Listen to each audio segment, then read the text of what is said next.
Zato smo vam pripeljali pitno vodo iz Anhovega. Zakaj iz Anhovega?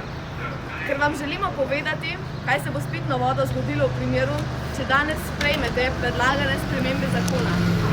Pristojni ste iz zakona odstranili sicer spornejši člen, ne vem pa, koga vlečete za nos 37. členom. Ali smo mogoče pozabili, da velika možnost poslabšanja površinskih rek vpliva tudi na podzemne vode? Smo pozabili, da so površinske in podzemne vode tesno povezane?